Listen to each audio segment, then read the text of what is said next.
সবাইকে স্বাগত জানাচ্ছি টোনাটনি হ্যান্ড এমব্রয়ডারি চ্যানেলে। আরও একটি ডিজাইন নিয়ে হাজির হলাম। দেখুন, আমরা কিন্তু পাতাটিকে একটু আর্ট করে নিয়েছি।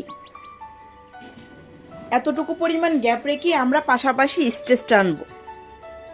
এভাবে আমরা প্রথম ধাপটা কমপ্লিট করে ফেলব। যদিও আজকের টিউটোরিয়ালটা অনেক ইজি, আমি মূলত প্রত্যেকটা টিউটোরিয়ালে দেখানোর ট্রাই করি ইজি কোনো ডিজাইন বা প্যাটার্ন দেখানোর ট্রাই করি। এই সেলাইগুলোতে আপনারা যে কোনো বড় বড় প্রজেক্টের ডিজাইন করতে পারবেন।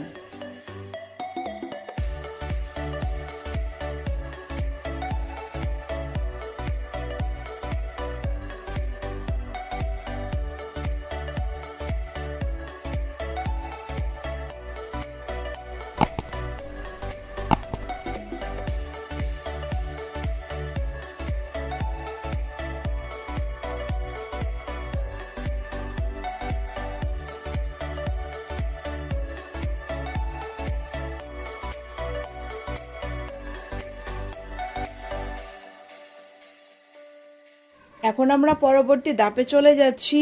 আমরা দেখুন এখান থেকে সুইটা তুলেছি মোটামুটি একটা সেন্টার পয়েন্ট ধরে। আপনারা চাইলে আরও পিছনে থেকেও নিতে পারেন বা আরও সামনে থেকে এগিয়েও নিতে পারেন।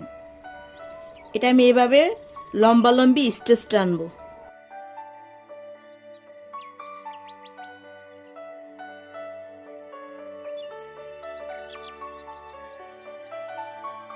তারপরে এটার মাঝখান থেকে পরবর্তী সারিতে সুইটা উঠিয়ে মাঝখান থেকে ধরবো।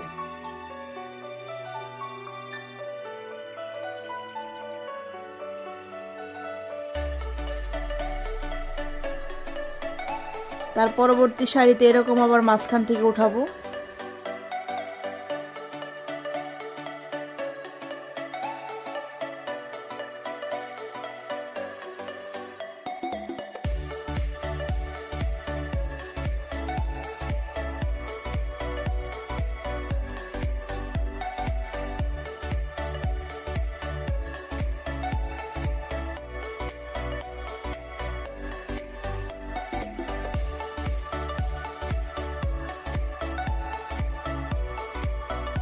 আমাদের ভিডিও যদি আপনার ভালো লেগে থাকে তাহলে অবশ্যই আপনি আমাদের চ্যানেলটি সাবস্ক্রাইব করবেন।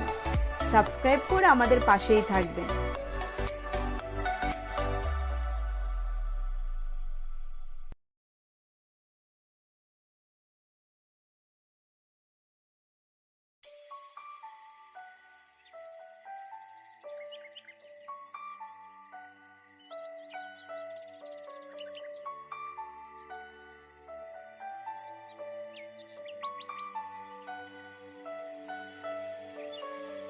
এখন আমরা লেফট সাইড থেকে তুলব সেম আগের মতোই।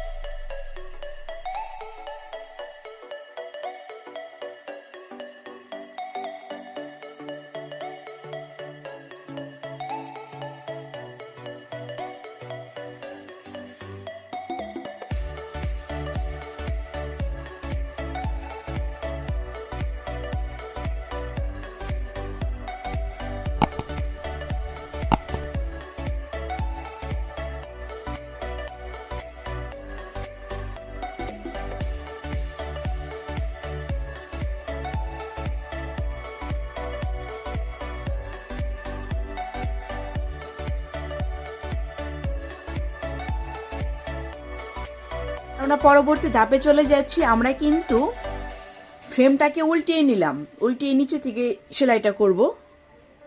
এখানে দেখুন হালকা আমি পেন্সিল দিয়ে একটু মার্কিং করে নিয়েছি। এইভাবে এখন আমরা স্টিচ তুলব।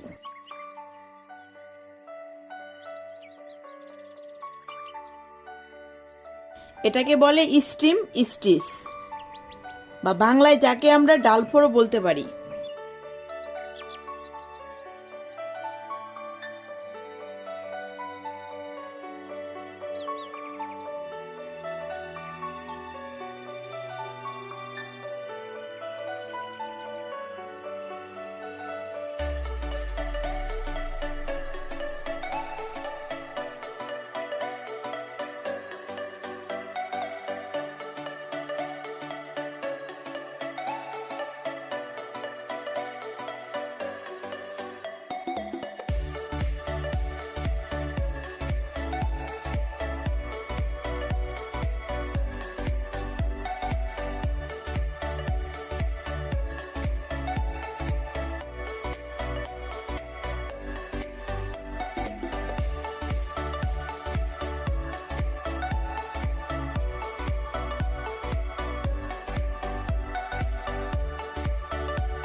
এখন আমি পিঙ্ক কালার দিয়েও সেম কর্নার গেসে একটা স্টিচ করে দেবো এখন।